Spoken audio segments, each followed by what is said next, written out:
All right, let's start with Karen, who's going to show us how to take alfresco entertaining to the next level. It is so good to see your face again, Karen, and I love that you want to rethink the way we interact outdoors and help make it a little bit more fun. I am so excited to be here because right now, I think, a lot of us are concerned about what's happening in the world, and if there was ever a time to really have some great times with our friends and family, it's now.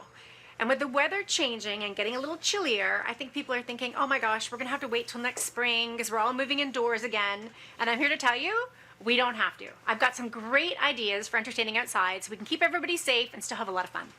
So the first thing you'd be thinking is, where do I seat everybody? With social distancing, I need to have lots of seating. I don't want to go buy new patio furniture, so what do? Well, here's a great idea. A straw bale sectional, or love seats, or sofa. So what you could do is invite your family and friends, and then when you have a family of 5 coming, you create a sofa for 5. If you have a couple coming, you create a little love seat. So you can actually create little zones out of your straw bales and make sure that everybody has a place to sit that's comfortable and away from everybody else.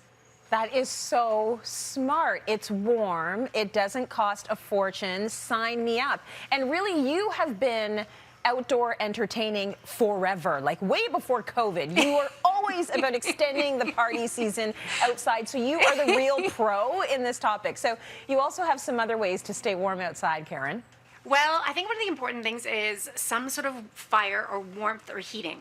So what we've done, which is phenomenal, is we have this amazing barbecue fire pit from Art Flame, and it's available in Canada through Rhombos and available in the US through Modern Blaze. So what we've done is we put wood in it, but based on your region and where you live, you may only be able to use charcoal. So it's good to know the two. And ours has a cooking grate on it. So in some regions, you have to be able to cook on it for it to be called a barbecue. Otherwise, it's a fire pit. So make sure you know your local codes. We've actually raised our grill. So the nice thing about it, you can raise it so if you want to keep some of that food away from the heat, you can, or you can drop it down so it's all flush. You can even cook around the perimeter. Super fun to get your guests doing their own cooking. So again, we're being safe because everybody's responsible for their own food and we're not sharing, but it keeps it interactive and everybody's involved. And besides, it also looks gorgeous and throws some great heat. It is absolutely beautiful. You are right about checking your municipality or your region to figure out if you can have the fire pit or not, because your neighbors might make the call on you if you're not supposed to have it. So for those of us who can't have fire pits, what do you suggest? Well, there's some other great options too. So what we have is ethanol fixtures or fireplaces, and they come in all sorts of sizes, and it's so safe you can use it indoors or outdoors. So that's fantastic. You can also get a nice long version. This one's a 29-inch version. It can sit on a table or it can sit on the ground. Just make sure the surface is level and don't leave it in the rain. But the great thing is, sometimes when you have that flame, even though it's not throwing a lot of heat, psychologically we feel warmer. Do you have suggestions for outside games? Maybe you can play around the fire pit. Yes, I do. So what I've done is I actually had a dartboard in my house and I took it outside and I've hung it under an overhang because you want to make sure you kind of keep it dry. They're not necessarily great in the rain or weather, and you might even want to take it back inside.